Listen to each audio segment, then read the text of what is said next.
Bonjour à tous. Dans cette vidéo, nous allons nous intéresser au mouvement de chute libre et ça va être l'occasion d'utiliser le principe fondamental de la dynamique que nous avons vu précédemment.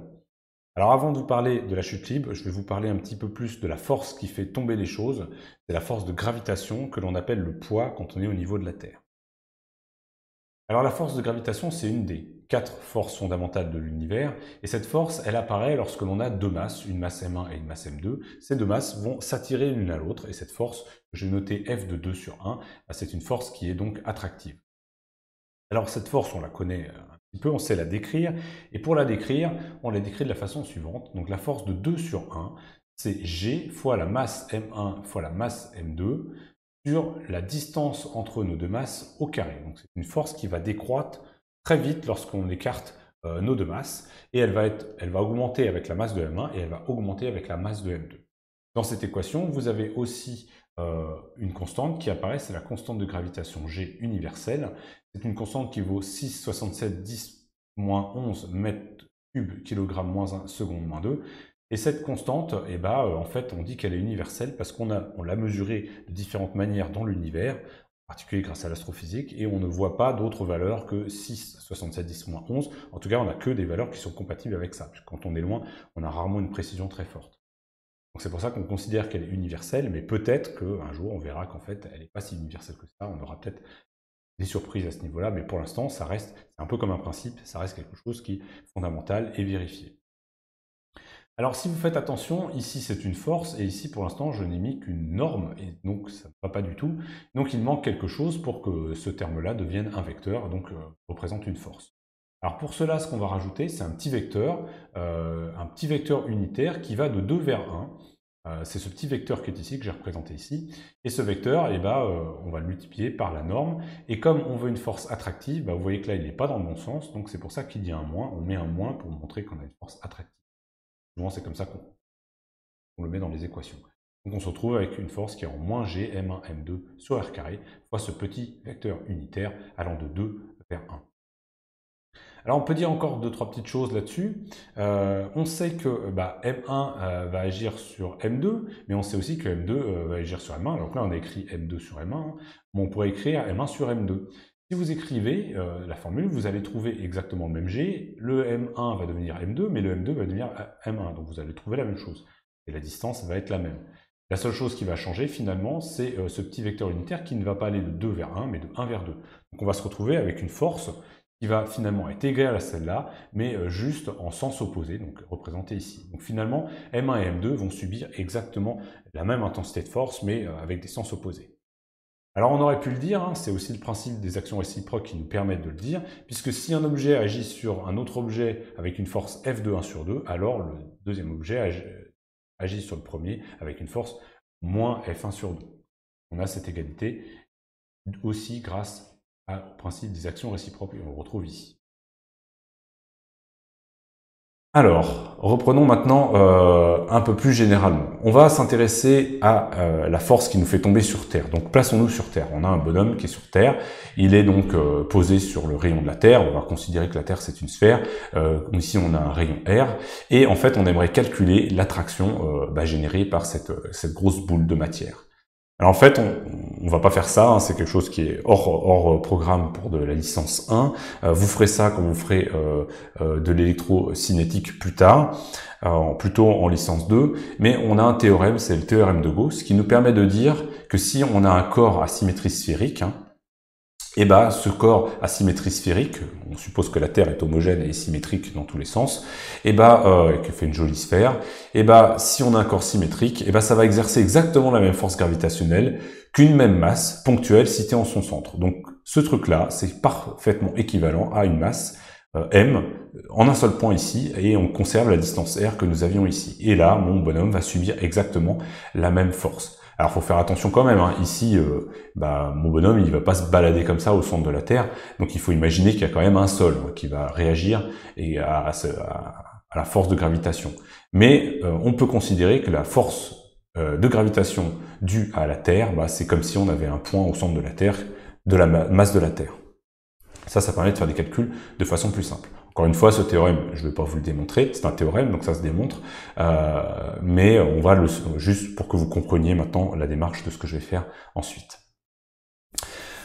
Alors, la force de gravitation de la Terre, c'est exactement ce qu'on appelle le poids. Alors, c'est une approximation, on va voir un petit peu dans les détails, parce qu'on va faire une toute petite approximation, mais en fait, le poids, c'est exactement la force de gravitation de la Terre. En tout cas, c'est totalement relié. Alors, le poids que j'ai ici, il va être centré, il va être tiré vers le centre de la Terre, c'est ce qu'on a vu. Hein. C'est équivalent donc, avec le théorème de Gauss, à mettre toute la masse de la Terre, m de t, au centre de la Terre, et on pourrait calculer avec la formule de la force de gravitation la force qu'on va ressentir.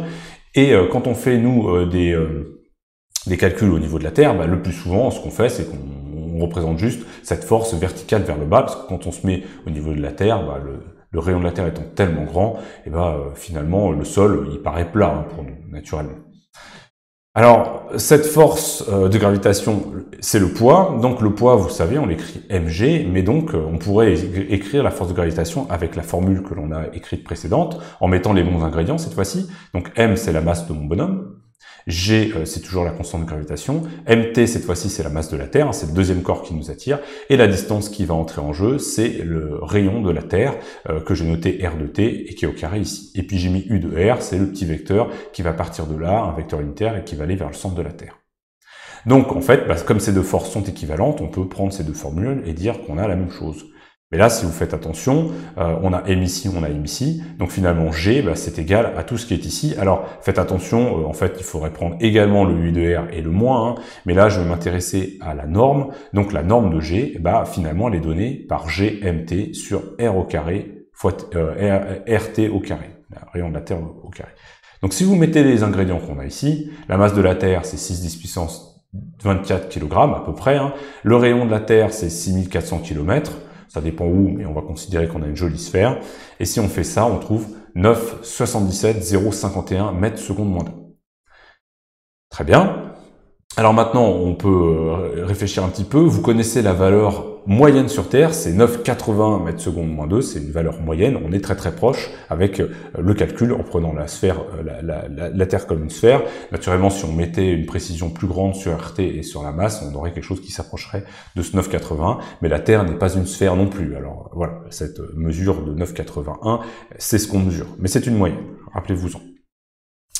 Alors, ok, très bien, on a fait le calcul pour un bonhomme sur Terre, mais on pourrait très bien s'amuser à faire regarder ce qui se passe si on prend un bonhomme à une certaine altitude. Donc on va faire le même calcul, on va supposer qu'on est à une certaine hauteur, h, par rapport au sol, donc une certaine hauteur ici, h, qui s'additionne au rayon qui est ici. Donc finalement, on est par rapport au centre de la Terre à une distance rt plus h.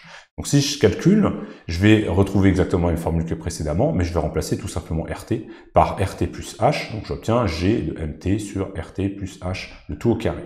Et si je fais le calcul en mettant H égale 10 mètres, vous allez obtenir 9,77048. Donc vous voyez, hein, on est carrément sur le 1, 2, 3, 4, 5e, la 5e décimale qui va être modifiée, et en plus de pas beaucoup. Donc à 10 mètres, finalement, G est resté à peu près constant, hein. A été très peu modifié. Et puis bon, comme ça, je me suis amusé à le mettre pour 100 mètres. Vous voyez que c'est encore très très peu modifié. Cette fois-ci, c'est le 4e chiffre de la décimale qui est modifié, et donc on a une valeur de G qui est finalement très constante. Donc en fait, la grosse différence quand on fait un traitement avec cette force de gravitation et pour calculer donc la force de gravitation qui nous attire vers le centre de la Terre, ou quand on calcule le poids avec mg, c'est qu'on va considérer finalement que g est une constante, et on va pas prendre en compte le fait qu'il y a une certaine modification entre la surface de la Terre et quand on se balade à quelques kilomètres au-dessus de la Terre, g, on peut complètement le considérer comme constant. Et on prendra 9,81 dans nos applications numériques, mais encore une fois, c'est une valeur approchée, donc bon, on peut la retenir, la plupart du temps vous la connaissez, donc je ne vais pas m'étendre là-dessus. Alors, petite question, avant de passer à la suite. Imaginons qu'on a deux balles métalliques qui ont exactement les mêmes dimensions, d'accord, mais il y en a une qui est 2 fois plus lourde que l'autre. Et la question, c'est qu'est-ce qui se passe si je les laisse tomber? Elles vont tomber, et donc la question exacte, pardon, c'est elles vont toucher le sol, elles vont mettre un certain temps pour tomber, et on veut comparer ces deux temps. Donc vous avez 5 propositions, à vous de répondre. Donc la bonne réponse à cette question, je vais vous la donner et je vous donnerai l'explication après, en fait, quand on aura fait tout notre calcul. Donc en fait, la bonne réponse, c'est que ça va mettre à peu près le même temps. Il va y avoir des petites différences, elles sont principalement dues au frottement. Sinon, s'il n'y a pas de frottement, vous allez avoir 2 balles qui vont tomber exactement à la même vitesse. Poum, et qui vont mettre exactement le même temps. Ça, normalement, c'est quelque chose que l'on sait. Il n'y a pas trop de problème quand on pose cette question. La plupart des gens répondent bien parce que c'est quelque chose que souvent on voit au lycée, au collège même. Donc voilà, c'est quelque chose qui vous surprend pas. Deuxième petite question, encore une fois j'y répondrai après vous avoir présenté la chute libre. Les 2 balles en question, précédentes, on les fait rouler sur une table, et puis arrivé au bout, elles vont quitter la table, et donc elles vont faire un genre de parabole, toc, et elles vont atteindre le sol par terre. La question c'est laquelle va aller le plus loin, en gros. Donc vous avez plusieurs possibilités, et à vous de regarder et de répondre, vous pouvez mettre stop. Donc la bonne réponse à cette question, c'est que les 2 balles vont arriver à peu près au même endroit par rapport à la table. Et encore une fois, la seule petite différence qu'il va y avoir, ça va être dû au frottement, mais si on néglige les frottements, elles vont arriver parfaitement au même endroit. Alors on va présenter tous les calculs, et puis on verra pourquoi ça c'est vrai. Alors voilà, la chute libre. La chute libre, déjà, qu'est-ce que c'est? Eh bien, une chute libre, c'est une chute dans laquelle on considère que le poids. C'est-à-dire qu'en fait, il n'y a pas de frottement, il n'y a rien d'autre, il y a juste le poids. Donc ça, c'est une première chose. Il n'y aura qu'une seule force dans tout mon problème, c'est le poids qu'on a vu précédemment, M fois G. On va prendre un système de masse M, ici au point grand M, donc voilà, et puis on va lui donner quelques propriétés. Alors on va commencer par lui donner une position initiale qu'on va noter OM à l'instant t égale 0 et qui a une coordonnée x0, y0, tout le problème que je vais faire, et une certaine vitesse initiale que je vais noter v0, et c'est pareil, elle a une coordonnée vx0, vy0. Très bien. Qu'est-ce qu'on va rajouter? Rien pour ce qui est de l'exercice, et on va pouvoir directement appliquer le principe fondamental de la dynamique. Donc il faut faire le bilan des forces, mais je vous l'ai déjà dit, la seule force qu'il va y avoir, c'est le poids, donc pas de problème, on a finalement que la somme des forces, c'est P. Et P, on sait que c'est mg. Donc finalement, on a mg égale m1. Bon, quand on a une équation aussi simple, la première chose qu'on fait, c'est qu'on se débarrasse du m. Hop. Et vous voyez que l'accélération constante, elle sera constante verticale vers le bas. Pourquoi? L'accélération A, c'est directement G. La masse a disparu.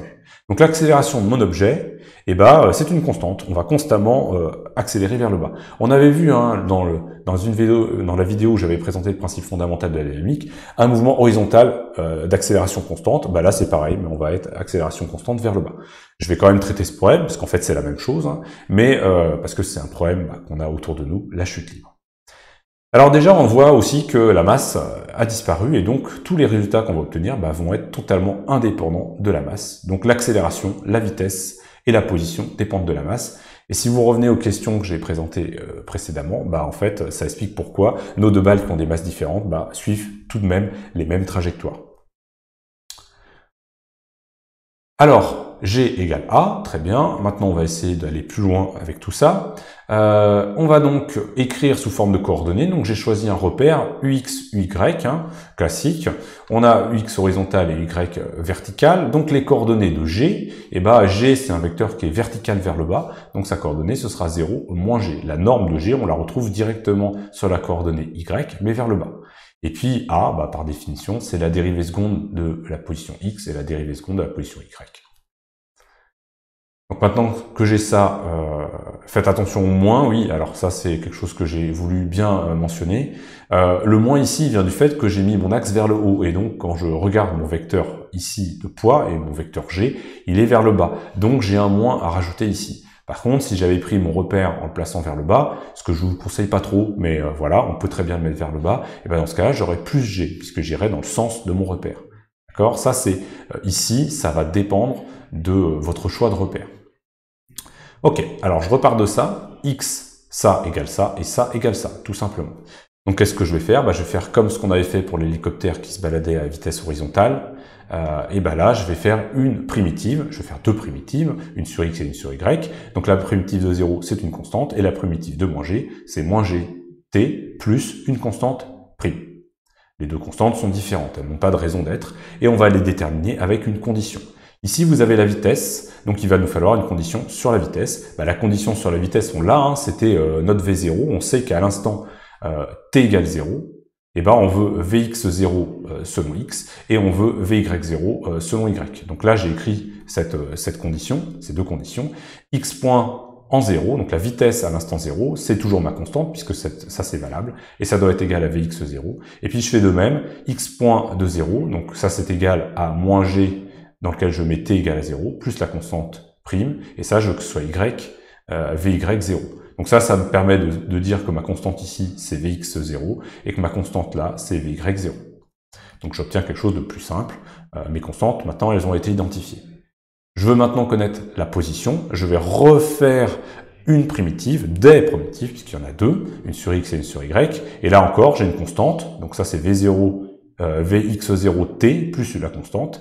Et là, la primitive de ça, la seule chose qu'il faut faire attention, qui est nouveau, qui est un peu, enfin vous le connaissez le plus souvent, mais faites attention.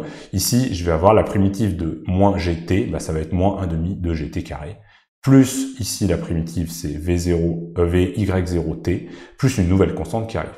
Encore une fois, je me suis permis de faire quelque chose parce que c'est quelque chose que tout le monde fait, donc j'attire votre attention. Ici, la constante, je l'ai appelée constante, CST. Ici, je l'ai appelée constante, CST'. Et ici, j'ai remis les mêmes noms, mais c'est pas les mêmes constantes. Donc faites attention, c'est juste parce qu'on se permet souvent de le faire, donc je voulais vous l'indiquer là. Mais voilà, ce ne sont pas les mêmes constantes, on le sait, donc on fait attention. Une fois que j'ai ça, je vais utiliser ma condition toujours initiale sur la position. Je veux que quand t vaut 0, donc quand cette équation-là, j'injecte un t égale 0, c'est-à-dire je vais dire 0 ici, je veux que ce soit égal à x0, et quand je prends l'équation du bas et que je remplace t ici et là par 0, je veux que ma constante soit égale à y0, mes coordonnées initiales. Donc ce terme-là, ce terme-là, ce terme-là disparaissent, et j'ai que ma constante ici, c'est x0, et ma constante là, c'est y0. J'ai un cas très simple. Et donc j'obtiens finalement les équations suivantes, x égale vx0t plus x0, et y égale moins 1/2 de gt carré plus vy0t plus y0. Et ces équations, on les appelle les équations horaires. Alors, encore une fois, je le dis, x ici, c'est une fonction du temps, je ne l'ai pas indiqué, je l'ai jamais indiqué, sauf quand je fais t égale 0, où là je l'indique, parce que sinon c'est pas très compréhensible. Mais ici, bien sûr, c'est une fonction du temps, et ici aussi. C'est pour ça d'ailleurs qu'on appelle ça une équation horaire pour équation en fonction du temps. Donc regardons un petit peu dans les détails ces deux équations, et il y a plusieurs choses qui sont importantes à noter tout de suite. C'est qu'on voit donc ce que j'ai déjà dit précédemment, ces deux équations sont indépendantes de la masse, c'est-à-dire que en fait vous prenez n'importe quelle masse, et hop, vous l'envoyez, elle va suivre exactement la même trajectoire tant qu'on étudie une chute libre. Donc ça c'est quelque chose qui est vraiment très important. La masse n'intervient pas dans le phénomène de chute libre. Ensuite, on voit aussi que la vitesse selon x est une constante, et donc on va avoir une progression dans la direction horizontale qui va être constante, tant qu'il n'y a pas de frottement, encore une fois. Voilà, donc ça c'est deux résultats vraiment importants. Donc on va maintenant se placer dans un cas un petit peu plus simple, on va reprendre, on imagine cette chute libre, mais je vais rajouter une petite chose. On va imaginer que x0, donc autant t égale 0, mon objet part de l'axe des ordonnées, donc x vaut 0 à t égale 0, donc x0 égale 0, et on va partir d'une hauteur h, voilà. Donc finalement, on va juste mettre un 0 ici et un h ici, donc mon équation devient plus simple. Alors on peut fixer d'autres conditions, mais voilà celle que je choisis pour pouvoir vous présenter ça. Et quand on fait ça, on s'aperçoit qu'on peut facilement prendre la première équation pour exprimer le temps en fonction de x. Donc on va retourner un peu la situation, on voit que t, finalement, c'est x sur vx0. Très bien. Donc maintenant que j'ai le temps en fonction de x, je peux reprendre l'équation du bas ici et remplacer t par x sur v0 x. Et si je fais ça, j'obtiens une équation qui ne dépend plus du temps, mais qui dépend de x. Donc j'ai y en fonction de x. Ça, c'est ce qu'on appelle l'équation de la trajectoire. Et comme c'est une équation en x carré, c'est une parabole. Donc là, on retrouve le lancer en forme de parabole. Donc si j'envoie à l'instant t égale 0 d'une hauteur h ici, de l'axe des ordonnées, mon objet m, avec une vitesse v0 qui est comme ça, mon objet va suivre une trajectoire qui est comme ceci, donc une parabole, avec une accélération qui va être constante tout le long, vers le bas, et une vitesse qui va suivre ma trajectoire et qui va être de plus en plus accélérée vers le bas. Donc je vais vous montrer maintenant une petite animation. Je ferai un petit montage pour que ce soit joli, parce que quand je vais cliquer, ça va pas être joli. Et on se revoit tout de suite pour voir un petit peu ce qui se passe quand on joue sur la vitesse initiale. Alors voilà ce qui se passe quand on regarde l'évolution de M. Alors je le fais balader un tout petit peu pour que vous voyez. Hein. M, on voit que il va suivre ma trajectoire, qui est une parabole. Vous avez ici le point M et la forme de la vitesse au cours du temps. Donc on peut s'amuser avec cette petite simulation à jouer sur la vitesse initiale. Naturellement, plus je diminue la vitesse initiale, plus ma parabole va être courte. Hein. Plus je l'augmente, plus elle va aller loin. Vous voyez que le point qu'on a ici quand on touche le sol, on appelle ça la portée. Et puis pareil, hein, plus je tire haut, plus je vais avoir quelque chose qui va suivre qui va monter haut et redescendre haut. Donc on va se mettre dans deux situations particulières. On va par exemple imaginer que au début d'expérience, ma vitesse initiale est horizontale. Donc là vous voyez que quand je fais ça, ma masse fait que descendre. Hein. Oui, elle n'a pas de raison de monter puisque la vitesse initiale est vers le haut, donc j'ai une accélération vers le bas, donc ma vitesse est tout le temps modifiée vers le bas, hein, tirée vers le bas de plus en plus, et donc je fais que descendre. Voilà, ça c'est une première chose. Ensuite, on peut tirer, alors on va changer, cette fois-ci on va tirer vers le haut, on peut s'amuser à regarder dans quelles conditions on va tirer le plus loin et le plus haut possible, en jouant un petit peu avec ce type de simulation, mais on voit que si je tire avec une vitesse initiale vers le haut, je vais monter, atteindre un maximum, et puis après redescendre. Et puis, comme c'est une parabole, c'est parfaitement symétrique. Hein. Donc de là jusque là, en particulier, là j'ai vraiment quelque chose de symétrique. Pour trouver ce maximum, le plus simple, c'est de reprendre l'équation que nous avons ici. Hein, c'est une parabole. Une parabole, normalement, vous savez chercher ses maximums et ses minimums. Donc ça, c'est intéressant. Hein, profitez-en. Enfin là, ça va être un maximum, hein, en l'occurrence. On peut s'amuser par exemple à se mettre dans une autre situation. Alors le logiciel, il faut juste que je le... Voilà. Imaginons que je parte du sol et je veux savoir à quel moment je vais toucher le sol. Donc là, c'est le cas où h est égal à 0. Et j'ai ce qu'on appelle la distance ici, c'est la portée. Vous allez avoir un maximum qui va être parfaitement à mi-chemin entre ces deux points, hein, puisqu'on a une symétrie parfaite avec la parabole. Donc ça, c'est aussi des propriétés de parabole. Donc vous pouvez par exemple chercher les racines de votre parabole, de votre équation du second degré, et ça vous donnera la moitié, le maximum que vous allez atteindre ici. Voilà, on verra ce qui va se passer très bientôt. Qu'est-ce qui se passe, comment est modifiée cette courbe quand on rajoute des frottements de différents types, et en particulier les frottements fluides qui vont nous intéresser dans la prochaine vidéo.